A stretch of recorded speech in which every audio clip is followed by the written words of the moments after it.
Oi pessoal, eu sou Amanda Brum e a aula de hoje é sobre um tema muito importante que deve fazer parte da vida financeira de todo mundo. É a reserva de emergência. Ter uma reserva de dinheiro dá mais fôlego para a gente tomar decisões em momentos delicados da vida. Até por isso, muita gente prefere chamar a reserva de emergência de reserva de tranquilidade ou até mesmo reserva de paz. Tem também quem chame de reserva de oportunidade. Vai que surge algo bacana, como uma chance de fazer uma viagem não programada, ou mesmo um curso que te exija um dinheiro que você não estava previsto para gastar, mas você precise para adiantar a passagem. Pois é, ter essa reserva te garante essa tranquilidade. E sem tranquilidade, não tem como investir direito. Afinal, quem está sempre apagando fogo não consegue ter tempo nem cabeça para construir um patrimônio que leve em direção aos objetivos que tem. Lembra dos objetivos lá da aula 5? Então, a reserva de emergência é uma condição para que qualquer um deles possa ser colocado em prática. Ela é o primeiro passo para qualquer pessoa que quer investir. Mas de quanto deve ser essa reserva? E onde investir essa reserva? Bora falar disso? Então vamos lá, partiu investir! Para começar, a gente precisa fazer um combinado e ele é bem simples. Gente, tem que levar esse assunto a sério. Claro que não é por isso que eu vou fechar a cara ou fazer uma aula sisuda, mal-humorada aqui. Não é isso, gente, eu nem sou desse tipo de gente. É que a nossa tendência como ser humano é sempre minimizar as chances de imprevistos acontecerem. Ou quando a gente reconhece que os imprevistos podem acontecer, a gente normalmente não dá a dimensão que eles realmente têm. Ou entra naquela, sabe? Ah, isso não vai acontecer comigo, sem chance, isso não é pra mim. Gente, acontece sim. O otimismo pode ser um grande aliado, porque empurra a gente pra frente. Mas existe uma diferença entre otimismo de avaliação e otimismo de implementação. Parece difícil, né? Mas não é não, ó. Na hora de avaliar, a gente tem que ser mais assertivo e levar em conta que imprevistos não só podem, como provavelmente vão acontecer. Na hora de implementar, é que precisa do gás e do otimismo. Eu acredito que uma boa parte dos participantes aqui do nosso Partiu Investir já tem uma reserva de emergência. Mas se você está no grupo que ainda não tem, relaxa, a gente está aqui para te ajudar, tá bom? Mas você ainda não se convenceu de que a reserva de emergência é importante? Vem comigo, vem? Experimenta. Fecha os olhos agora e puxa aí na memória o último perrengue financeiro que você teve que enfrentar. Agora imagine se você tivesse 6 salários inteirinhos guardados no banco, prontinhos para serem usados. Sua vida teria sido mais leve, não teria? Então, é disso que a gente está falando. E deixa eu te contar outra coisa, não faz sentido sair investindo por aí em ações, bitcoins, fundos imobiliários e outros produtos financeiros mais arrojados se você ainda não tem a sua reserva financeira, a sua reserva de emergência. Em outras palavras, para quem quer se tornar investidor, o primeiro passo é cuidar da reserva de emergência. Não tem jeito. Mas vamos lá, para que tipo de despesa serve essa reserva de emergência? Primeiro, é importante destacar que alguns tipos de gastos nem deveriam ser considerados na emergência, tá? São despesas como a gente comentou lá na aula 5, que não acontecem necessariamente todo mês, mas que podem ser consideradas de manutenção ou simplesmente aquelas despesas irregulares. É o caso do IPVA, do seguro do carro, do IPTU, do material escolar e de pequenos problemas na elétrica da sua casa, por exemplo. Alguns deles podem até aparecer sem terem sido previstos para aquele mês específico, mas não deixam de ser parte do nosso estilo de vida. A gente já sabe o que vai acontecer, a gente já sabe que uma hora a conta vai chegar. E por isso, essas despesas já deviam fazer parte do nosso próprio orçamento e não da reserva de emergência. O que deve sim ser considerado uma emergência são os eventos financeiros de maior impacto, e eles podem vir como uma grande despesa inesperada, como no caso de um tratamento de saúde, ou com diminuição de renda, como no caso de quem perde o emprego. Nessas duas situações, a reserva vai te garantir a tranquilidade de não usar o dinheiro que estava destinado a outros objetivos, ou pelo menos você não vai precisar se endividar. E ela também pode ser útil para aproveitar alguma oportunidade que venha aparecer. Como, por exemplo, conseguir uma bolsa de estudo no exterior antes do prazo programado e ter que pagar de imediato a passagem. né? Como a gente comentou lá no comecinho da nossa conversa.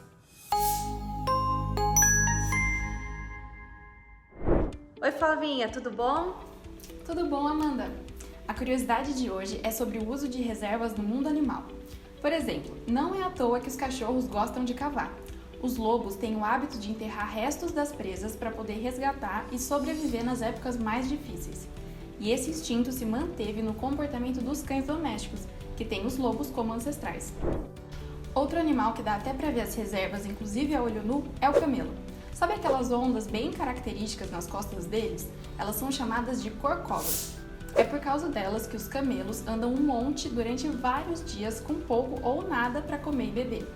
As corcovas armazenam gordura, que funciona como uma reserva de energia para emergência nutricional. Ou seja, camelos bem alimentados e hidratados têm corcovas grandes.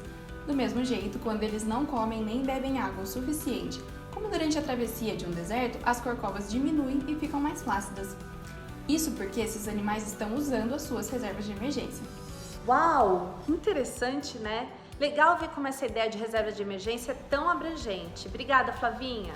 Obrigada a você, Amanda, e boa aula aí, gente! Bem, tudo indica que o camelo sabe quanto tem que ter de corcova. Agora me diz, a gente que é humano, quanto a gente precisa ter de reserva financeira? A partir de quanto já dá para parar de fazer reserva financeira e começar a direcionar os investimentos para os nossos outros objetivos, como comprar um celular novo, trocar de carro, fazer uma viagem bacana de férias? Bom, para definir isso, é fundamental ter como base o nosso padrão de gastos mensais, olhando para o nosso orçamento de maneira realista, como a gente comentou na aula 5. Depois disso, é hora de definir quantos meses destes gastos mensais você vai deixar guardado. Em geral, a orientação é de que a reserva de emergência seja de 6 a 12 meses. Vamos supor que você gaste R$1.000 por mês, né? Significa que a sua reserva de emergência precisa ter de 6 a 12 mil reais. Quanto menos estável e segura for a sua geração de renda, maior precisa ser o número de meses da reserva de emergência.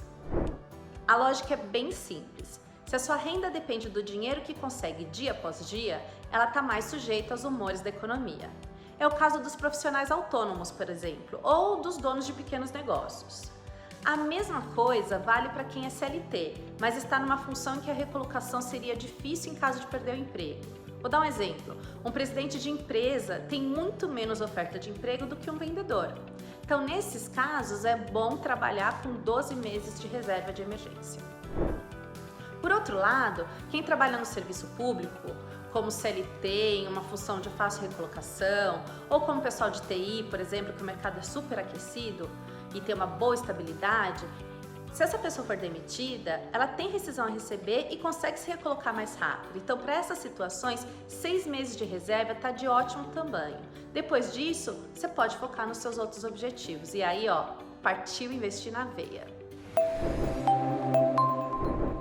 A gente sabe que nossos participantes aqui do Partiu Investir se encontram em contextos e estágios financeiros diferentes. Talvez mesmo considerando 6 meses de despesas, tenha gente aqui pensando, mas eu não consigo juntar tudo isso. Gente, não tem problema.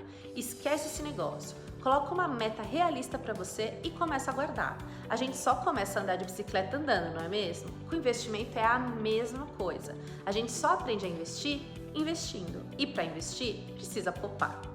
Se você ainda não tiver nada guardado, quando você conseguir ver 1 mês de despesas reservadas, já vai te dar uma tranquilidade, já vai ser uma conquista em tanto.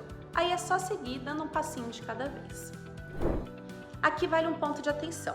A gente precisa de muita disciplina e autocontrole para não cair na tentação de usar a reserva de emergência para satisfazer as nossas demandas reprimidas. Aquele desejo emergencial, sabe? De comprar um celular de última geração, ou aquele banho de loja do famoso eu mereço, por exemplo, né? Eu sempre acho que eu tô merecendo um vinho novo, um batom novo. Não entra nessa, galera, tá? É da própria natureza de uma emergência que ela aconteça a qualquer momento. Por isso, sua reserva precisa ser investida com um horizonte de curto prazo. E por mais arrojado que seja o seu perfil de investidor, essa parte da sua grana precisa ser aplicada em instrumentos muito conservadores. Não faz sentido nenhum investir a reserva de emergência em ações, por exemplo. muito menos em criptomoedas, como muita gente vem fazendo. A reserva precisa ser investida em ativos de baixo risco, considerando aqueles 3 tipos de riscos que a gente mencionou nas aulas 4 e 6. São os riscos relacionados à qualidade de crédito do emissor, à oscilação do preço no mercado e à liquidez. Essa última com uma ênfase especial, já que a reserva de emergência precisa estar apta a ser transformada em dinheiro rápido. Para falar um pouco mais sobre liquidez, eu vou trazer aqui para vocês um trecho de um vídeo que eu mesma gravei para o Dindim por Dindim. Se você ainda não conhece, é uma série bem legal, leve e didática no nosso YouTube. Você tem um sofá rosa e um sofá cinza. E você vai ter que vender, porque não tem jeito, você está de mudança. Qual que você acha que vai vender mais rápido assim que você fizer um anúncio desses sofás? É claro que é muito mais fácil você encontrar alguém para comprar o sofá cinza do que o sofá rosa. Isso quer dizer exatamente que o sofá cinza tem mais liquidez. Ah, agora eu entendi! Agora eu saquei! Você provavelmente vai ter que vender o seu sofá rosa por um preço menor. Ah, mas aí você pode dizer, sofá rosa, talvez seja mais raro, talvez tenha gente que queira pagar mais por ele. Talvez sim, talvez não. Mas não dá para brincar quando você está precisando vender rápido, vender para já. Quando a gente consegue vender uma coisa fácil e rápido, sem ter muito prejuízo para fazer isso com pressa, essa coisa tem liquidez. Isso é muito importante no mundo dos investimentos. A gente também pode pensar a liquidez como disponibilidade, ou como capacidade de um investimento ou de um bem ser transformado em dinheiro. Achar gente interessada em comprar o investimento que você tem, como no caso dos sofás, é provavelmente o mais importante. No mundo dos investimentos, tem mais algumas coisinhas que ajudam a avaliar a liquidez, como o prazo de resgate, prazo de carência e o prazo de vencimento. Você pode conferir o que significam esses nomes esquisitos todos no nosso blog Como Investir, que a gente vai deixar aqui embaixo para vocês nos comentários os links. Se você quiser ver esse vídeo todo depois da aula, ele está lá no nosso YouTube. Eu vou pedir também para o pessoal colocar o link encurtado aqui nos comentários. Aí é só você digitar no seu navegador e assistir, tá bom? E sobre os links do Como Investir, que eu mencionei no final, vocês vão receber junto com o material de apoio dessa aula, não se preocupem, tá? Continuando nessa nossa busca de investimentos mais adequados para a reserva de emergência, vamos lembrar que a gente já descartou os investimentos de renda variável por conta da oscilação de preços. Entre os instrumentos de renda fixa, os papéis emitidos por empresas, como as debêntures, por exemplo, tendem a ter liquidez menor, então também não são boas alternativas. Sobram, neste caso, os papéis emitidos por instituições financeiras e pelo governo. Na aula 4, a gente dividiu a renda fixa em pré-fixados e pós-fixados. E dentro desse segundo grupo, a gente falou de títulos que acompanham as taxas de juros diárias DI e Selic. E falou também dos híbridos, que tem uma parte pré-fixada e outra pós, normalmente atrelada à inflação. Os pré-fixados, como a gente viu naquela aula com a Natália Bertucci, são mais sujeitos ao risco de mercado, o que significa que eles estão mais propensos a uma desvalorização. Lembra do exemplo do smartphone, do trecho do Ambima Explica que a Natália passou para vocês na aula? Então, isso tira os pré-fixados da nossa lista de alternativas para reserva de emergência.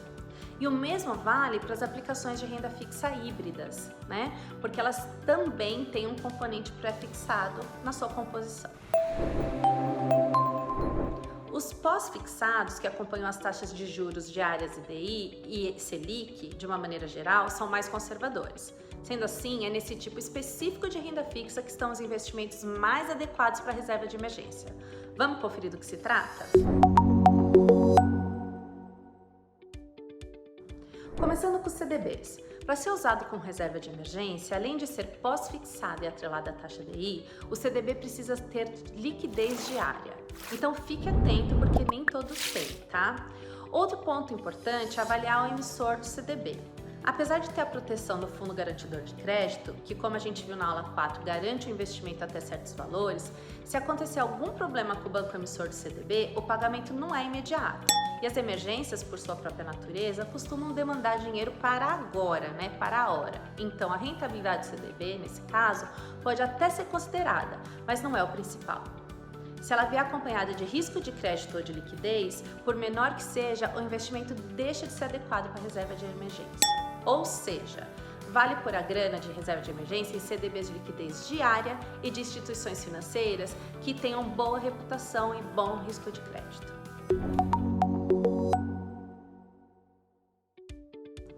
Por parte dos títulos com emissão do governo, o único que é totalmente pós-fixado é o Tesouro Selic. Como a gente já comentou, ele segue a taxa diária Selic e é menos suscetível ao risco de mercado do que o Tesouro pré-fixado ou IPCA. Sobre a liquidez, no Tesouro Direto você pode vender o título diariamente.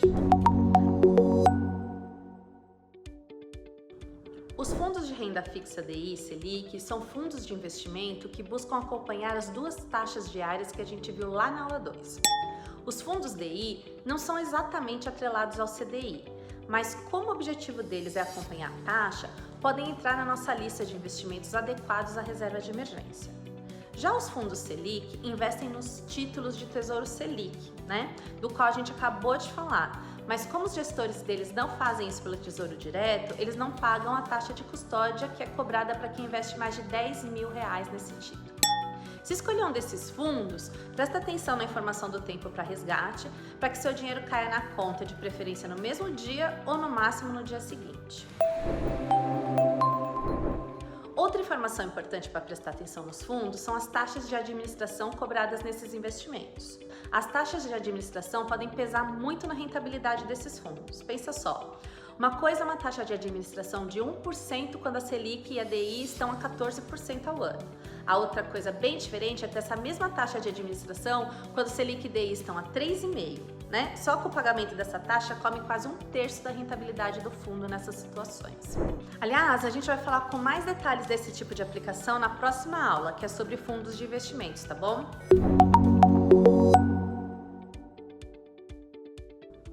E por fim, tem também a poupança.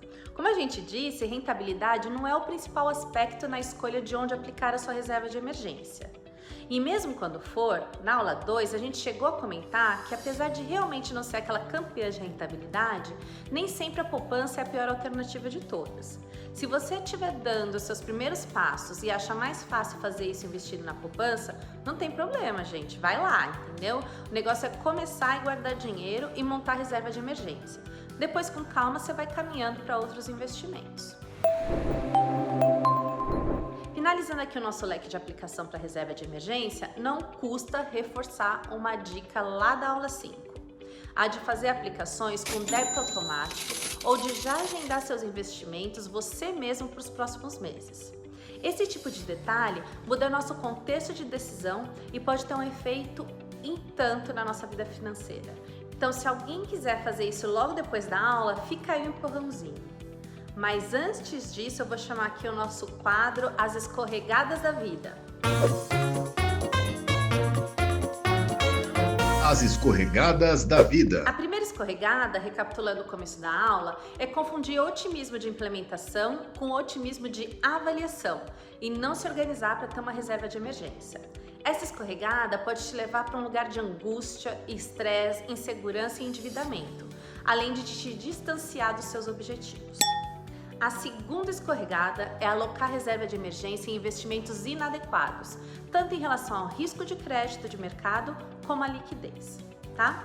E por fim, a terceira escorregada é não calcular adequadamente a reserva de emergência necessária e ficar com a falsa sensação de que tem uma boa reserva, mas quando na verdade ainda está bastante vulnerável. Pronto, agora para terminar, vamos para a frase de síntese sobre o tema da aula. Primeiro, uma versão mais completa dela.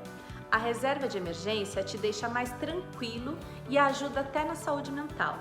Ela deve ser aplicada em pós-fixados com liquidez diária, atrelados às taxas diárias DI ou Selic. Mas para dar uma resumida nisso tudo, vamos de reserva de emergência, também saúde mental e deve ser aplicada em investimentos conservadores. Repetindo, reserva de emergência é também saúde mental e deve ser aplicada em investimentos conservadores. Reserva de emergência é também saúde mental e deve ser aplicada em investimentos conservadores. Reserva de emergência é também saúde mental e deve ser aplicada em investimentos conservadores. Bom, é isso, pessoal. Na próxima aula, o Partiu Investir vai falar de fundos de investimentos. Anota aí na sua agenda e até lá!